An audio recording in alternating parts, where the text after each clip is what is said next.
Okay, in this video we're going to review our operations for our operation quiz with radicals.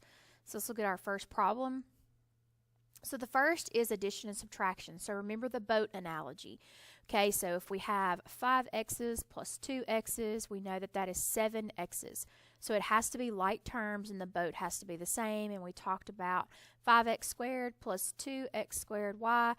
Again, exactly the same as 7x squared y. So we did the analogy 5 boats plus 2 boats is equal to 7 boats. So it doesn't matter what the boat is as long as it is identical. Therefore, if we have 5 square root of 2 plus 2 square roots of 2, then we have 7 square root of 2.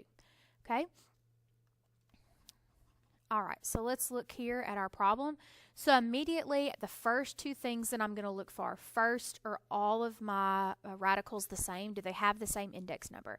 So they all have a cube root, so that's a good thing. The second thing is, are they exactly the same? So are they like terms?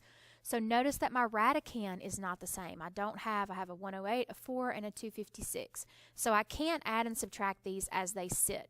So the first thing that I'm going to do then is start to break apart and see if I have any perfect cubes and simplify these radicals. So let's do -3. We have the cube root. And 108 is not in our perfect cube list, so we can go to our calculator and we'll do 108. So we can start with 16. So 108 divided by, well, 8 is our smallest, so we can start with 8 cubed.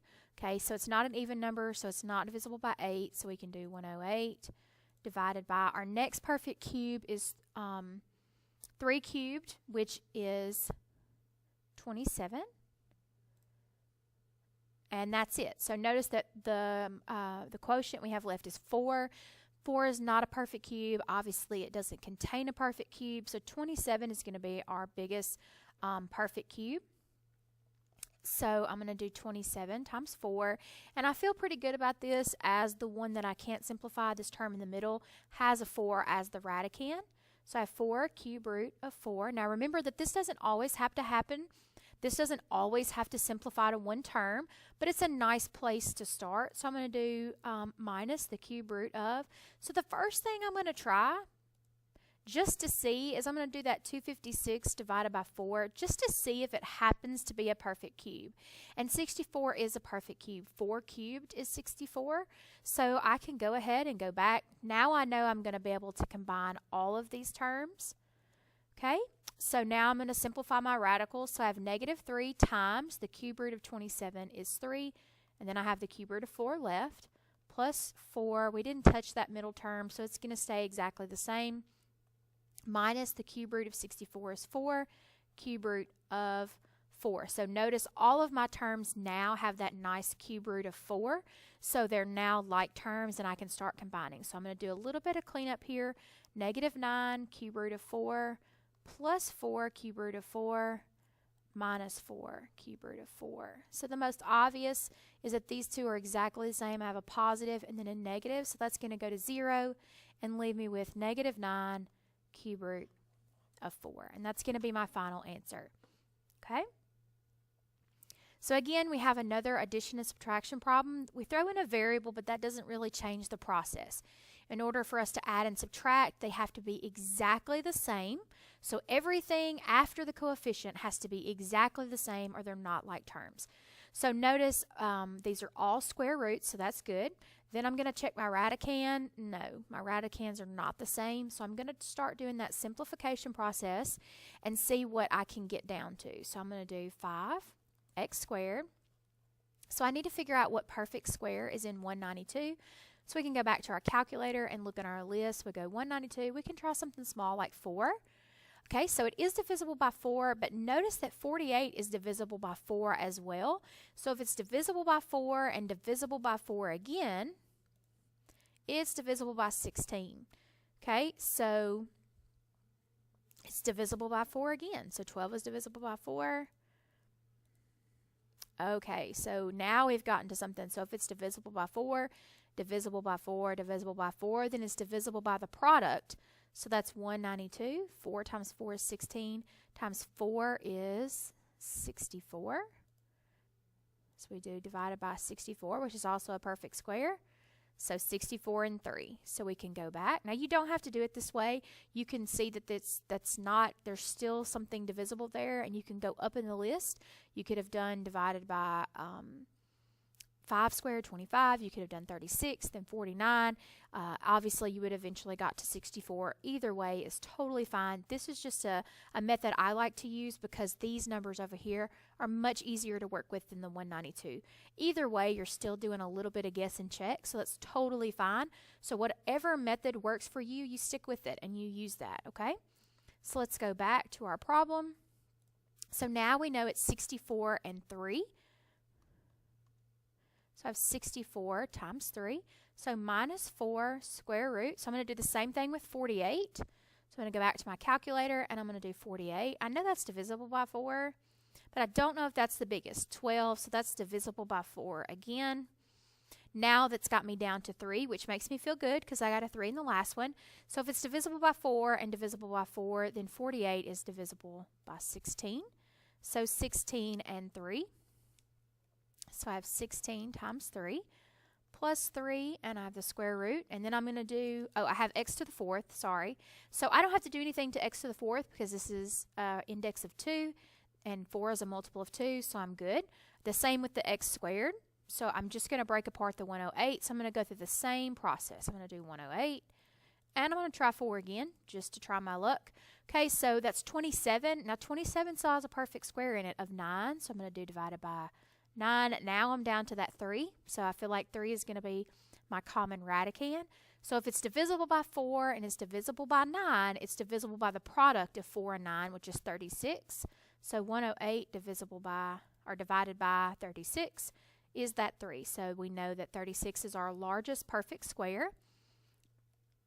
So I have 36 times 3. And again, I get to leave that x squared because it's already a multiple of our index 2. So I'm going to start taking my root. I have 5x squared times the square root of 64 is 8, and 3 is still under my radical, minus 4 times. So this is coming out, staying in, coming out, staying in. Oh, sorry.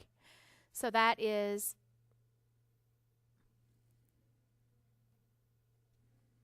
let me get my eraser. So that is going to be my plus sign. I was thinking that was another x. All right, so how about plus? So that's coming out. So I have 4 times. The square root of 16 is 4. The square root of x to the 4th, remember we divide by the index, x squared. That's our shortcut. Square root of 3, so feeling pretty good. So I have plus 3 times. So this is coming out, staying in, coming out. The square root of 36 is 6. The square root of x squared is x. And I have the square root of 3. So again, we're going to do that kind of cleanup. So 5x squared times 8 is 40. X squared, square root of 3. Minus 4 times 4x squared is 16x squared, square root of 3. Plus 18x square root of 3. Okay? So now I'm going to go through and see if I have like terms. So the first thing that I notice is this has an x squared, square root of 3. This has an x squared, square root of 3. But notice this one does not. It's just an x. So is our both identical? So is everything besides the coefficient exactly the same? And it's not. So these two are like terms where this one is not. So 40 minus 16 is 24. X squared, square root of 3, plus 18x square root of 3. And that's going to be my final answer. There's really nothing I can do after that. Okay? So the next problem is multiplication.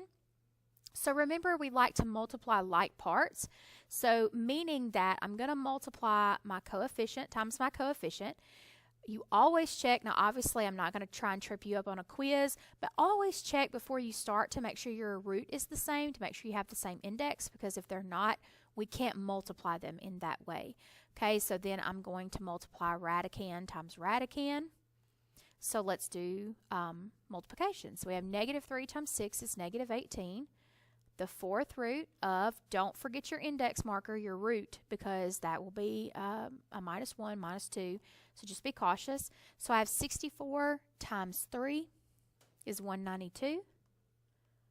X cubed times x squared is x to the 5th, and y times y to the 5th is y to the 6th.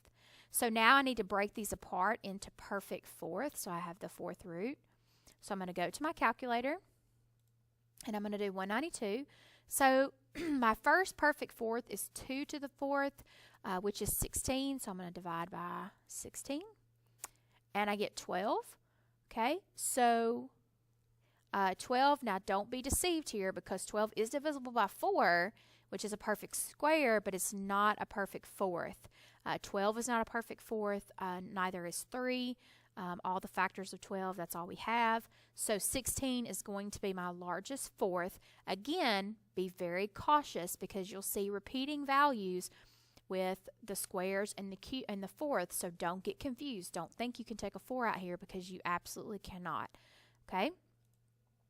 So this is going to be 16 times 12. So we need to break x to the 5th apart into perfect fourths. So we have x to the 4th times x using product rule. 4 and 1 is 5. We're going to do the same thing with y. So I have y to the 4th and y squared. So we need to count what's coming out and what's staying in, because this is going to help you make sure that you don't forget something. So I can take the 4th root of 16. I can take the 4th root of x to the 4th and the 4th root of y to the 4th. 12 has to stay. X has an exponent less than my root, so it has to stay. And although this is squared, it's less than 4, so it has to stay as well. So we have negative 18 times the 4th root of 16 is 2. 4th root, so 4 divided by 4 is x. 4 divided by 4 is y. And then I have the 4th root, everything that's trapped, 12xy squared. So the last thing I have to do is just simply multiply across. So I have negative 36xy times the 4th root of 12xy squared. And that's my final answer. So let's look at the next one. So this is multiplying two binomials. Now it doesn't really matter what's where, because we're just going to use FOIL method or the distributive property. However you look at that, the process is the same whether it contains a radical or an imaginary number or just any other binomial with variables. It's totally irrelevant. The process is the same, so the rule still applies that you learned way back in like 7th, 8th grade. Okay, so we'll do this a piece at a time. So we'll do 3 times the square root of 7 is 3 square roots of 7. We'll do 3 times negative 5 is negative 15. The negative square root of 7 times the square root of 7 is negative square root of 49.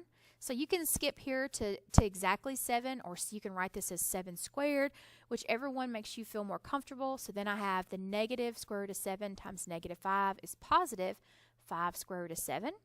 So then I'm going to start looking for like terms. So I have a square root of 7 and a square root of 7. So that's 8 square roots of 7. I don't have anything to go with 15 right now. And then, of course, I can simplify this into minus 7. So then I'm going to combine my last two like terms. A negative 15 and a negative 7 is a negative 22. And that's my final answer.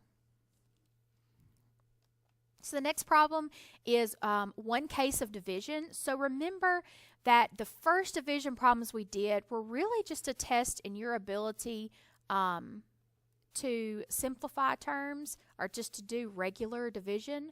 So we have something like this. Okay, so we have a radical over a radical, one term over one term. This just means that I can simplify as it sits and do the square root of 5n squared, which is just n square root of 5. Okay, so that's a really basic case and won't appear on your quiz. Okay, so I just want you to know that is just testing your ability to simplify something you already know how to do. So it makes it like terms with them both being under a radical. Okay, so outside of that, it has to fall into one of two categories. The first category being that you have just a regular single term on the bottom. Doesn't matter whether it has a coefficient or not. You have a single term, so 2 times the square root of 5 is a single term, and it contains a single radical. And to get rid of that, we multiply by that radical on top and bottom. Now, we have to do it on top and bottom, because something divided by itself is just 1. And remember, we can't mathematically change an expression. However, when you multiply by 1, no matter how complicated that 1 may appear, it's still 1 and doesn't change the expression. Okay? And I'm going to come back and work this in just a second, but I wanted to point out the second case here. Notice this is not a single term. This is a binomial. Okay, so it is not a single term, and multiplying by the square root of 5 will not eliminate this because 6 times the square root of 5 is still a radical. Okay, so if you have a binomial on the bottom, that's when we multiply by the conjugate. And again, we do that on the top and bottom. So really the two types of division that we focus on are extensions of multiplication. Okay, so again, to reinforce what I'm saying, you are either going to have a monomial in the bottom, a single term, and you're going to multiply by the radical only. Okay, do not multiply by the coefficient. It is not mathematically incorrect. However, it will give you a larger number, and you will have to simplify in the end, and oftentimes students forget to do that, and then you get points counted off for not simplifying. So be super, super cautious, okay, and make sure that you are not multiplying by that coefficient. Again, the second option is if you have a binomial in the bottom, and it doesn't matter whether this has a root or not. If it is a binomial, then you are absolutely going to multiply by the conjugate, okay? So just be cautious. Don't overthink it. Don't overcomplicate it. It is one or the other. So we're going to look back at number 5. So we're going to multiply straight across. So I have 3 times the square root of 5 is the square root of 5. 3 times the square root of 5. And then here, 2 times 1. And square root of 5 times the square root of 5 is the square root of 25. So I have 3 square root of 5 over 2 times the square root of 25 is 5. So I have 3 square root of 5 over 10. Now, before you box your answer in, you need to check 2 things. The first, can my radical simplify? Is it a perfect square? Well, 5 isn't. Does it contain a perfect square? 5 doesn't. So I'm good on the radical. The second thing is check your coefficients. Do any of your coefficients have a common factor? Because if they do, you would have to simplify. For example, if this was 3 square root of 5 over 9, you would have to reduce that to the square root of 5 over 3. 3 divided by 3 is 1, and 9 divided by 3 is 3. So just make sure that you are checking all of those before you call yourself done and box in your answer. Okay? So let's look back at our last problem. So we're going to do the distributive property. Negative 3 times 6 is negative 18. Negative 3 times the square root of 5 is negative 3 square roots of 5. All over. 6 times 6 is 36. 6 times the square root of 5 is positive 6 square root of 5. I have negative square root of 5 times 6 is negative 6 square root of 5. And negative square root of 5 times the square root of 5 is negative square root of 25. Okay? So remember again, I want to point out right here in the denominator, 2 things should always happen. The middle term should cancel. Okay? If your middle term does not cancel, you either didn't multiply by the conjugate or you didn't multiply correctly. Okay? So if your O and your I and your FOIL or your middle terms do not cancel, you've done something wrong. Go back and check. Did you multiply by the conjugate? Did you multiply correctly? Okay, the second thing that should always happen is no radicals. Okay, so notice that the square root of 25 is perfect, and it's going to get rid of that radical in just a minute. If these 2 things do not happen, you did something algebraically wrong, and you need to go back and check. Okay, so I have negative 18 minus 3 square root of 5 all over 36 minus the square root of 25 is 5. So I have negative 18 minus 3 square roots of 5 all over 31. Now again, the process, okay? Are you done? Before you box your answer in, check your radical. Okay, is what's under the radical a perfect square? Well, in this case, it's not.